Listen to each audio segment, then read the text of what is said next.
Seja você super bem-vindo ao canal. Vamos falar sobre... Hoje, em nossa aula, a gente vai ter a chance de falar um pouquinho sobre a questão de por que sacrifícios são tão importantes. Por que nós devemos oferecer sacrifício ao Senhor? Então, se você gosta de falar sobre esse assunto, se você gosta de discutir sobre o Evangelho, de falar sobre a Bíblia, sobre o Velho Testamento e aprender um pouquinho mais sobre os profetas, então não se esqueça aí de dar aquela super curtida, se inscrever no canal e vamos ter mais um bate-papo aqui super legal sobre esse assunto hoje. Meu nome é Leandro Lestat e você está aqui no canal, vamos falar sobre. Então, como eu falei agora há pouco, hoje nós vamos ter a chance de falar um pouquinho aí sobre por que nós fazemos sacrifícios ao Senhor. Por que sacrifícios são tão importantes? E nesse Vem e Segue-me dessa semana, né, a gente está estudando um pouquinho sobre Êxodo 35 a 40, e a gente também vai ver Levítico 16 e capítulo 19. E vamos entender um pouquinho do porquê nós fazemos sacrifícios ao Senhor. Então, em Êxodo 35, só para a gente ter uma ideia da questão histórica do que está acontecendo, nós lemos que os filhos de Israel fizeram ofertas ao Senhor. Então, em Êxodo 35, do versículo 1 até o 3, Moisés convocou os filhos de Israel para lhes falar alguma coisa ali. Depois de lhes dizer o que deveriam santificar o dia do Senhor, que foi que a gente viu também na aula passada, ele solicitou às pessoas que doassem seus bens a fim de construírem um tabernáculo. E aqui começa uma lei de sacrifício bem importante, na verdade, que ele pediu aos membros ali, os santos, que eles pudessem doar dos seus bens para a construção de um tabernáculo. Olha o que está lá no versículo 5. Tomai do que vós tendes uma oferta para o Senhor, cada um cujo coração seja bem disposto, e dará por oferta alçado ao Senhor ouro, prata e bronze. E lá no 21 fala: e veio todo homem a quem o seu coração moveu, e todo aquele cujo espírito voluntariamente o impeliu, e trouxeram a oferta alçada ao Senhor, para a obra da tenda da congregação, e para todo o seu serviço, e para as vestes santas. Então o Senhor pediu para que eles pudessem doar, fizessem esse pequeno sacrifício ali, para que o tabernáculo fosse construído. Então o Senhor deseja que nós possamos fazer nossas ofertas a Ele, né, com o coração disposto a querer fazer. Então não adianta a gente às vezes, ok, pode até adiantar, no sentido de que eu estou cumprindo o mandamento, né? Por exemplo, vou dar o exemplo do dízimo. Eu vou lá e cumpro o mandamento do dízimo porque eu sei que eu tenho que dar 10% do que eu ganho. Então eu vou lá e cumpro esse mandamento. Beleza, eu estou cumprindo. Só que o Senhor espera um pouquinho mais da gente. Que nós possamos ter um coração disposto a cumprir. Então, assim, se nós não estamos ainda com esse coração disposto a cumprir, é importante que nós possamos cumprir até que possamos produzir esse desejo. E isso é uma coisa que acontece conosco, né? Se nós, por exemplo, eu não estou lendo as escrituras como eu deveria ler. Então, o que eu preciso começar a fazer? Eu preciso começar a ler as escrituras até que o desejo possa voltar a aparecer. E aí meu coração vai começar a estar disposto, vai começar a sentir falta daquilo. Então é exatamente isso que o Senhor espera da gente, que possamos desenvolver um coração disposto quando nós fazemos algum tipo de sacrifício a Ele. Por que você acha que o Senhor deseja que façamos nossas ofertas com uma boa disposição? O que você acha? Então você pode comentar aí embaixo, aí nos comentários, logo embaixo aí do vídeo. Você sabe que eu sempre dou uma olhada nos comentários, sempre eu comento alguma coisa também ali embaixo, então pode comentar, pode responder. E diz, por que será que o Senhor sempre exige ou sempre espera que possamos fazer os nossos sacrifícios ou as nossas contribuições com o coração querendo fazer? A presidente Bonnie L. Oscarson, ensinou o seguinte: todos os membros devem saber o quanto são necessários. Cada pessoa tem algo importante com que contribuir e tem habilidades e talentos únicos que ajudam a levar adiante o seu trabalho. Então, assim, cada pessoa tem a chance de contribuir com alguma coisa, com seu talento, com posses, né, se tiver, mas o mais importante, o Senhor espera que essa pessoa possa doar do que ela tem e que ela possa ter um coração disposto a fazer isso, para que assim o trabalho possa ser levado adiante. Então, quais são algumas maneiras pelas quais o Senhor nos convida a participar de sua obra? E como que nós podemos seguir o exemplo dos israelitas nesse sentido? Né? De que forma que o Senhor lhe pede para que possamos seguir nessa obra? Né? E de que forma que esse exemplo dos israelitas pode nos ajudar nesse pedido que o Senhor faz para nós, sobre como nós podemos seguir melhor na obra dele? Como que o Senhor nos convida a participar de sua obra de uma melhor forma? Lá de Êxodo 30 a 35, lá do capítulo 35, e o capítulo 36, de 1 a 3, lá fala sobre um homem chamado Bezalel. E fala sobre outros trabalhadores habilidosos também que foram chamados para construir então um tabernáculo. Então os israelitas doaram do que eles tinham para que o tabernáculo fosse construído. E agora o Senhor passou algumas instruções para que isso acontecesse. Então os israelitas trouxeram suas ofertas para esses trabalhadores. Como fazer ofertas de boa vontade ao Senhor? Essa é uma pergunta que eu gostaria de deixar para você aí. Como é que nós podemos fazer ofertas de boa vontade ao Senhor? De que forma que isso pode acontecer? Em Êxodo 37, Bezalel faz a arca, o propiciatório e os querumbins. Então ele faz a mesa, os vasos, o castiçal, o altar do incenso, o óleo sagrado da unção e um incenso aromático. Lá em Êxodo 38, Bezalel e outros fazem o altar do holocausto e todas as coisas pertinentes ao tabernáculo. Então há ofertas ali feitas por cerca de 603.550 homens. Êxodo 39, então são confeccionadas vestimentas para Arão e para os sacerdotes. É feito então um peitoral. O tabernáculo de consagração e de congregação ele é então concluído e Moisés abençoa o seu povo. Então eu queria que vocês identificassem o que Bezalel e outras pessoas fizeram com as ofertas de Israel. Né? A gente viu aqui que eles seguiram exatamente o que o Senhor tinha orientado para que eles pudessem fazer. E nós aprendemos muito bem sobre isso também.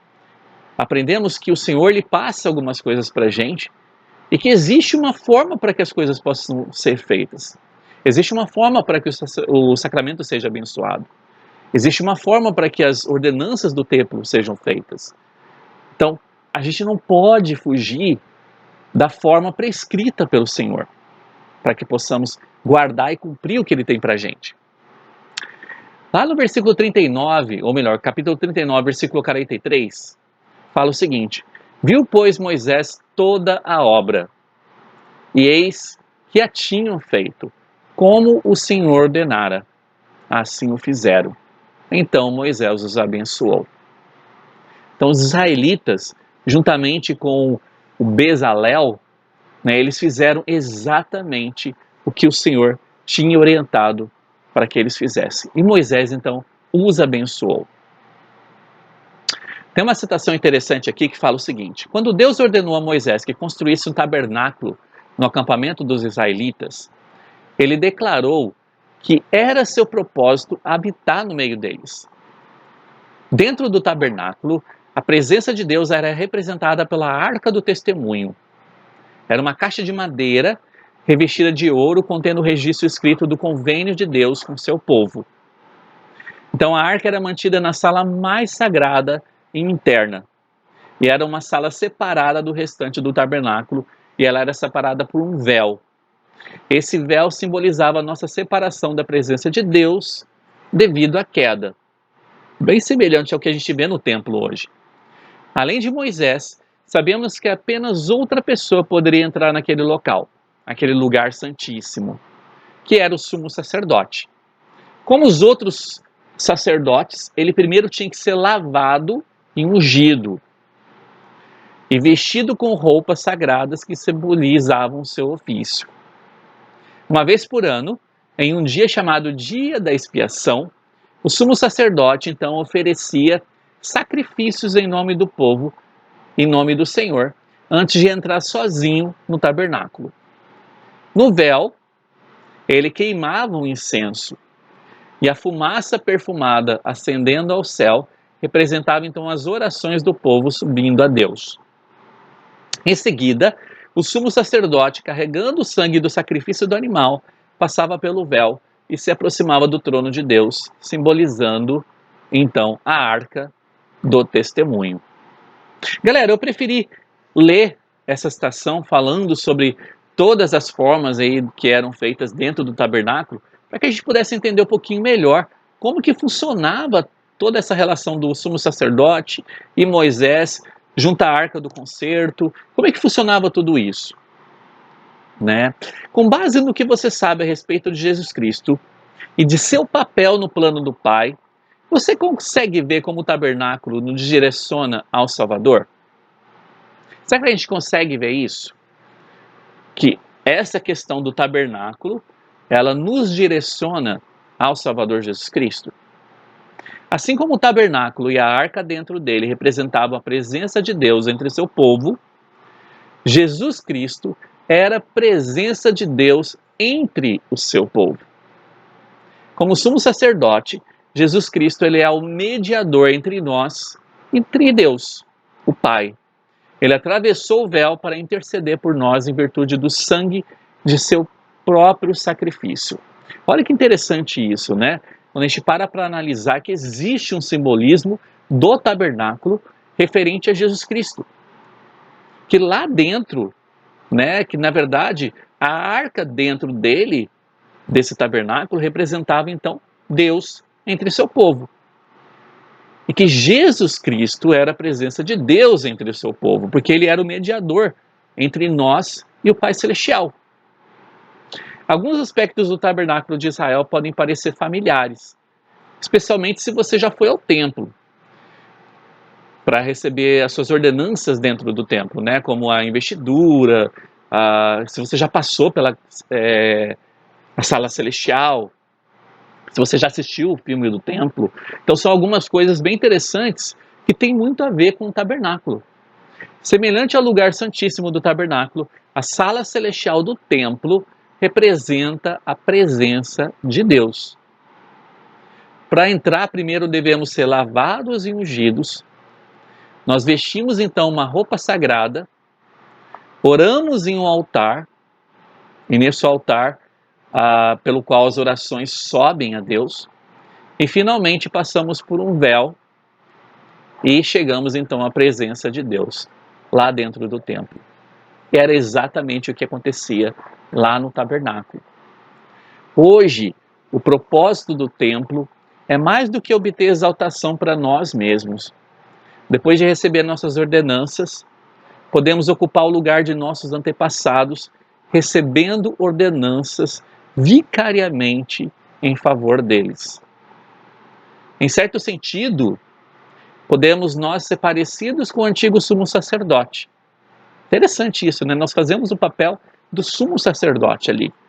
E o grande sumo sacerdote. Quando nós abrimos o caminho para que outros possam chegar à presença de Deus. Tem uma pergunta aqui para você. Como é que os convênios do templo nos ajudam a nos tornar mais santos como o Pai Celestial e como Jesus Cristo são? Como é que os convênios do templo podem nos ajudar nesse sentido? Lá em Êxodo 40, do versículo 1 até o 11, o Senhor disse a Moisés que devia estabelecer ali o tabernáculo e colocar dentro dele os objetos recém-terminados. Então vamos dar uma olhadinha aqui no versículo 16. e fê-lo Moisés, conforme tudo o que o Senhor lhe ordenou, assim o fez. Como que é importante nós notarmos aqui essa situação de como o Senhor ordenara. O que nós aprendemos com Moisés aqui nesse versículo sobre obediência ao Senhor? Que Moisés ele fez aqui conforme tudo o que o Senhor lhe ordenou. Será que nós fazemos a mesma coisa em nossa vida? Será que nós fazemos exatamente tudo o que o Senhor nos ordenou? E o melhor, será que a gente faz isso que o Senhor nos ordenou, mas de uma forma em que eu queira mostrar para Ele que eu estou disposto a fazer aquilo? Então é uma pergunta que a gente pode fazer para nós mesmos, né? Para nos avaliar. Será que realmente eu estou fazendo o que o Senhor quer que eu faça de uma maneira disposta a querer fazer? Lá no 34 fala o seguinte: então a nuvem cobriu a tenda da congregação e a glória do Senhor encheu o tabernáculo. A nuvem e o fogo simbolizavam então a presença do Senhor. E essa presença do Senhor ajudaria os filhos de Israel a saberem que o sacrifício deles fora então aceito pelo Senhor. Que o Senhor os guiaria em sua jornada.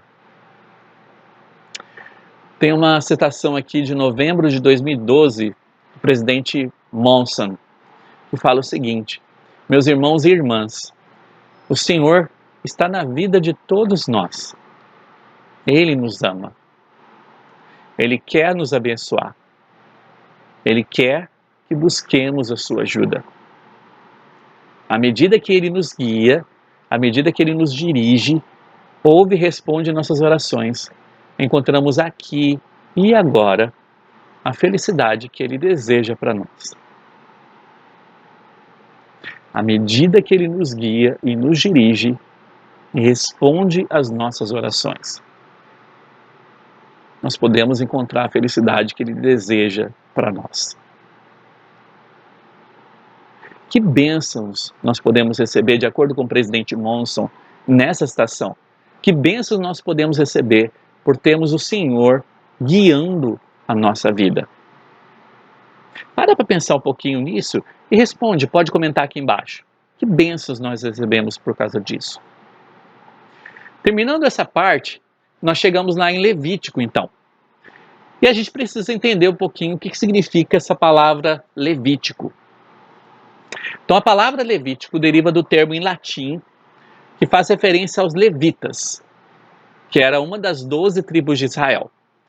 Os levitas eram portadores do sacerdócio menor, lá do sacerdócio arônico, e eles tinham a responsabilidade de oficializar lá dentro do tabernáculo. E depois também eles oficializavam no Templo de Jerusalém, mais no futuro. O livro de Levítico contém instruções sobre o cumprimento dos deveres do sacerdócio, como o sacrifício de animais e outros rituais que ajudariam a ensinar os filhos de Israel a respeito de Jesus Cristo e sua expiação. É interessante que tudo isso que acontece sobre sacrifício de animais, sobre o sacrifício que as pessoas tinham que fazer, existia um foco daquilo tudo, que era Jesus Cristo e sua expiação. Esse era o foco principal. E é isso que precisamos identificar quando nós estivermos lendo sobre os sacrifícios que essa galera fazia lá no livro de Levítico ou nos livros aqui do Velho Testamento. Então, nesse livro também nós encontramos verdades importantes que nos ajudarão a ser santos, isto é, limpos espiritualmente, e que nós possamos então ser designados para propósitos sagrados. O ato de viver essas verdades vai nos preparar para servir ao Pai Celestial e a seu Filho. Arão, seus filhos e todos os demais da tribo de Levi, que possuíam o sacerdócio menor, o sacerdócio arônico, agiam sob a liderança profética ali de Moisés. O foco principal do livro de Levítico é o conceito da expiação. Então a palavra expiação aparece mais frequentemente nesse livro do que qualquer outro livro de volume de qualquer escritura. Esses sacrifícios ajudavam simbolicamente Israel a centralizar o foco no sacrifício de Jesus Cristo, que derramaria seu sangue pelo pecado de toda a humanidade. Uma pergunta: por que é esperado que nós possamos sacrificar tanto como membros da Igreja de Jesus Cristo dos Santos dos Últimos Dias? Por que o sacrifício ele é tão pedido de nós, membros de a Igreja? Então, Levítico traz instruções para a realização de sacrifício de animais, chamado então de holocausto. Esses sacrifícios eram realizados no tabernáculo e mais tarde lá no templo, todas as manhãs e tardes, e também em ocasiões especiais. Quando o sacrifício do animal era queimado sobre o altar, a fumaça que subia ao céu simbolizava as orações de graça e orações de súplica, e também simbolizava que a oferta subia até o Senhor. Nós podemos então nos tornar mais semelhantes ao Salvador ao escolhermos entregar tudo o que temos em sacrifício ao Pai Celestial. Essa é uma das mensagens principais de Levítico. Depois dos sacrifícios supremos do Salvador, a ordenança do sacramento, isso é importante a gente lembrar. Essa é uma citação de Dália Rona, de março de 2002. Então, depois do sacrifício supremo do Salvador, a ordenança do sacramento substituiu a ordenança do sacrifício de animais. Então, essa mudança alterou o foco do sacrifício. Então, do sacrifício do animal pertencente a uma pessoa para a própria pessoa. De certa forma, o sacrifício mudou da oferta para o ofertante. Em vez de exigir animais ou grãos, o Senhor agora deseja que renunciemos a tudo que seja impuro. O Brother Neil Maxwell, do Quórum dos 12, ele disse o seguinte: o sacrifício real e pessoal nunca foi o ato de colocar um animal sobre o altar. Mas sim, isso que é importante, mas sim a disposição de colocar o animal que temos dentro de nós no altar e deixar que esse homem natural seja consumido.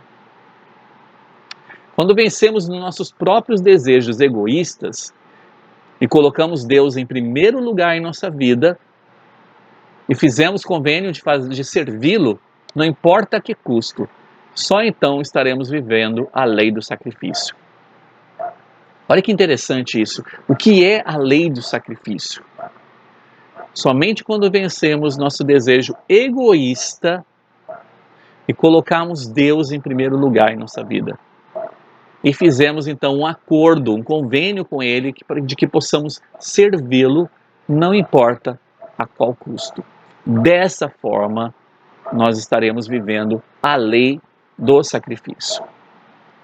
O Elder Russell Ballard, ele ensinou como o sacrifício mosaico serviu como símbolo e representação do Salvador Jesus Cristo. E olha que interessante que a gente pode aprender aqui nessa citação dele. Tudo a respeito do sacrifício mosaico tinha Cristo como foco. Tal como Cristo, o sacerdote agia como mediador entre o povo e seu Deus. Tal como Cristo, o sacerdote precisava ter a correta linhagem para oficiar nesse ofício. Tal como Cristo, o ofertante sacrificava de boa vontade, por obediência, o que era requerido na lei. A parte do sacrifício que se assemelha mais intensamente ao Salvador era a oferta em si. Observem comigo algumas dessas semelhanças. E ele continua aqui. Primeiro, tal como Cristo, o animal era escolhido e ungido pela imposição de mãos. Então, tanto o título hebraico Messias, como o título grego Cristo, significa o ungido. Segundo, o animal devia morrer por derramamento de sangue, assim como aconteceu com Cristo. Terceiro, o animal não podia ter nenhuma mancha. Isto é, ele deveria ser totalmente livre de defeitos e devia ser completo, sadio e perfeito. Falando sobre Cristo, ele não deveria ter pecado. Quarto, o sacrifício tinha que ser puro e digno. Quinto, O sacrifício tinha de ser domesticado, isto é, não ser selvagem, mas sim manso e de serventia para o homem fazer. Porque existia uma forma de se fazer, não era de qualquer forma, não era só pegar uma faca e matar o bicho. Né? Existia uma forma mecânica para que aquilo pudesse ser feito de uma maneira mais eficiente. Sexto e sétimo, para o sacrifício original feito por Adão, e o mais comum da lei de Moisés, o animal tinha que ser o primogênito e tinha que ser macho. Oitavo, o sacrifício de grãos tinha de ser moído como farinha e preparado como pão, o que nos lembra o título de Nosso Senhor, o pão da vida. Nono, as primícias ofertadas nos lembram de que Cristo seria o primeiro a ressuscitar. São várias coisas que nós podemos aprender através da lei do sacrifício. E se nós entendemos que o sacrifício todo era em simbolismo a Jesus Cristo e sua expiação, fica muito mais fácil da gente compreender. Às vezes a gente tem muita dificuldade para entender por que existia tanto sacrifício na época de Levítico, na época de Moisés. Mas se nós entendemos que esses sacrifícios eram simbolismos de Jesus Cristo e sua expiação, fica muito mais fácil de nós podermos entender e aplicar em nossa vida. Lá em Levítico 16, o Senhor deu instruções que ajudaram Israel a aprender a respeito da expiação de Cristo. Então este capítulo ele descreve ali uma cerimônia sagrada que os israelitas deveriam, por mandamento, realizar em um dia por ano, chamado Dia da Expiação. E esse Dia da Expiação ele tem um outro nome também que se chama Yom Kippur. Então nesse dia o sumo sacerdote oferecia o sacrifício por todo o povo. Arão, que servia como sumo sacerdote por mandamento, deveria vestir-se de linho branco e oferecer sacrifícios por si mesmo antes de poder entrar no tabernáculo e realizar os sacrifícios que o Senhor exigia lá no dia da expiação. Então existe meio que uma moral dessa história aqui relacionada a Levítico 16. Por meio da expiação de Cristo, ele levou embora os pecados do mundo ao tomá-los sobre si. A expiação de Cristo incluía seu infinito sofrimento e o derramamento de seu sangue no Getsemane e sobre a sua cruz. Levítico 19. Nesse último capítulo a gente aprende que o Senhor explicou a Israel como deveriam viver para que se tornassem aptos a fazer uma diferença no mundo. Ou seja, ele explicou para os membros da igreja como eles poderiam ser chamados de santos. Como eles poderiam aplicar coisas em suas vidas que os ajudariam a ser melhores discípulos de Cristo. E lá está no versículo 2, o Senhor falando a Moisés, né? Fala a toda a congregação dos filhos de Israel e diz-lhes: santos sereis, porque eu, o Senhor, vosso Deus, sou santo. Quando ele usa a palavra santo aqui, é interessante a gente poder notar isso, que não é santo de adoração, né? Mas ser santo significa fazer uma diferença no mundo. Então, ser santo significa ser diferente dentro do que a gente tem já no mundo. É ser o sal da terra. E aqui ele começa a dar alguns conselhos para a galera. Versículo 3 fala o seguinte: cada um temerá sua mãe e seu pai e guardará os meus sábados. Então a gente tem aqui dois mandamentos ali relacionados a temer sua mãe e seu pai, respeitar os seus pais e guardar o dia do Senhor. Então, de que maneira o fato de honrar nossos pais nos separa do mundo e nos torna santos? Comenta aí depois. Versículo 4. Não vos voltareis para ídolos, nem vos fareis deuses de fundição. Eu sou o Senhor vosso Deus. No nosso bate-papo passado, semana passada, a gente teve a chance de falar bastante sobre essa questão de adoração a deuses, né, a outros deuses. E aqui ele repete isso para a galera. Versículo 11. Não furtareis, nem mentireis, nem usareis de falsidade cada um com o seu próximo. Irmãos, falsidade É muito sério. E, infelizmente, algumas pessoas usam de falsidade o tempo todo. E a gente tem que tomar cuidado com isso. Falsidade é pecado. E é um pecado sério. Então nós precisamos aprender a sermos mais honestos e sinceros conosco mesmo e com aqueles que estão ao nosso redor. 12. Nem jurareis falsamente pelo meu nome, assim profanando o nome de vosso Senhor, vosso Deus. Né? Precisamos tomar cuidado nessa questão de usar o nome do Senhor em vão, em todas as coisas. Muitas vezes a gente usa esse nome do Senhor em vão. E às vezes a gente usa esse nome do Senhor em vão quando nós não cumprimos os convênios também. Então, quando nós estamos cometendo pecados, quebrando os convênios que nós fizemos com o Senhor, nós estamos jurando falsamente pelo nome do Senhor. Estamos usando o nome dele em vão. Não oprimirás o teu próximo. E isso é uma situação que eu vejo acontecer muitas vezes com várias pessoas. Opressão. Então precisamos tomar cuidado com isso. Membros que estão afastados da igreja, por exemplo. Nós precisamos tomar cuidado com a forma com que nós vamos conversar ou que vamos chegar a esses membros que estão afastados. Para que não possamos oprimir essas pessoas. Esses membros que fazem tanta falta em nossas alas. Aqueles que estão chegando agora à igreja. Precisamos tomar cuidado para que não possam ser oprimidos por coisas que eles estão aprendendo agora. Tem uma coisa que eu estava percebendo durante a aula do quórum, na aula da escola dominical na semana passada, e alguém estava comentando, né, que a partir do momento que nós nos batizamos e fazemos convênios com o Senhor, não tem mais volta, né? Ou seja, a partir daquele momento a gente não pode dizer que não conhece alguma coisa. Só que tinha membros que estavam visitando a igreja pela primeira vez ali.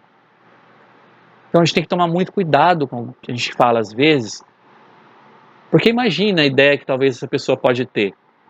Poxa, mas quer dizer então que se eu entrar para essa igreja, ou seja, o fato de eu estar ouvindo aqui, isso já está me punindo, né? Então tem que tomar cuidado para não entrar nessa questão de opressão contra o teu próximo, né? Então, principalmente se tiver não membros ao redor, temos que tomar cuidado com isso. 14 fala: não amaldiçoarás o surdo, nem porás tropeço diante do cego, mas temerá o teu Deus. Né? As pessoas que têm algum problema físico, neurológico, né, mental, que às vezes as pessoas, eu não diria que é um problema, né, mas as pessoas, talvez essas pessoas tenham fugiu a palavra agora que eu poderia utilizar, né, mas talvez tenha um limite físico para alguma coisa, né, ou que não consegue ouvir, não consegue enxergar, ou não consegue andar. Como que essas pessoas são tratadas por nós? Só porque essas pessoas têm algo que seja um pouco diferente do que é considerado normal por outras pessoas, como é que a gente trata essas pessoas? Nós precisamos tomar cuidado com isso. Todas as pessoas são filhos e filhas de Deus. São super especiais à presença de Deus. A partir do momento que nós compreendemos isso, nós paramos de querer usar de preconceito, né, seja racial, seja preconceito porque alguma pessoa tem algum limite físico, né? Então, precisamos parar de ter esse tipo de preconceito. Não fareis injustiça no juízo, não favorecerás o pobre, com justiça julgarás o teu próximo. Né? Então, muitas vezes nós queremos julgar outras pessoas, só que a gente acaba julgando com injustiça. E precisamos tomar cuidado, porque seremos também julgados da mesma forma pelo Senhor. Não andarás como mexeriqueiro entre o teu povo. Né? Fofoca deve ser banida do nosso ambiente, seja na igreja, seja no trabalho, seja na escola. Para que a fofoca? Fofoca, na verdade, só serve para atrapalhar, só serve para magoar outras pessoas. Não odiarás teu irmão no teu coração. Isso é bem interessante, porque é questão de ressentimento, né? O que nós fazemos com a questão de ficar ressentido por algo que aconteceu lá atrás? Então, de que maneira o ato de guardar rancor, ele pode afetar a nossa capacidade de sentir a influência do Espírito Santo? Pensa nisso um pouquinho. Não te vingarás, nem guardará ira contra os teus filhos. Então, vingança, né? A gente precisa tomar cuidado com isso. E quando o estrangeiro peregrinar contigo na vossa terra, não o oprimireis. É aquilo que eu estava falando agora há pouco, né? Seja esse estrangeiro uma pessoa que está visitando a igreja, ou seja um menos ativo. Será que a gente está oprimindo essas pessoas? Aprendemos aqui nessa aula sobre alguma coisa relacionada ao ser santo aqui no final dela. Então, santidade é guardar os nossos convênios. Esse é o primeiro ponto. Essas ordenanças vão nos mudar, vão nos santificar e vão nos preparar para entrarmos na presença de Deus. Santidade é tomar o Espírito Santo por guia. Então vamos relembrar aqui, né? O que é santidade? Guardar os convênios, tomar o Espírito Santo como guia e, por último, santidade é tornar-se santo pela expiação de Jesus Cristo. É usar a expiação de Cristo em nossa vida. Pai Celestial deu a cada um de nós a capacidade de nos tornarmos santos. Que possamos fazer o melhor que pudermos para guardar os nossos convênios e ter o Espírito Santo como nosso guia. Com fé em Jesus Cristo, nós nos tornamos santos por intermédio de sua expiação para recebermos imortalidade e vida eterna. Que nossa vida seja sempre uma oferta sagrada ao Senhor, a fim de que possamos estar diante do Senhor na beleza de sua santidade. Irmãos, eu espero que com essa aula nós possamos ter aprendido um pouquinho mais sobre o que significa a lei do sacrifício. Que possamos ter aprendido um pouquinho mais sobre o que significa sermos santos. O que significa exercermos santidade em nossa vida.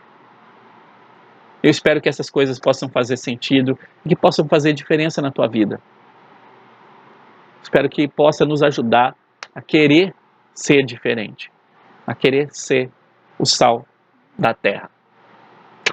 Obrigado pela sua participação, muito obrigado pelos comentários que vocês deixam aqui embaixo. Eu amo esses comentários de vocês. E não esqueça de compartilhar com seus amigos essa aula, esse nosso bate-papo. E também não esqueça de convidar seus amigos para que possam se inscrever aqui no canal. Tá bom? Obrigado aí pela sua presença e a gente se vê então no próximo vídeo. Até mais, galera. Tchau, tchau.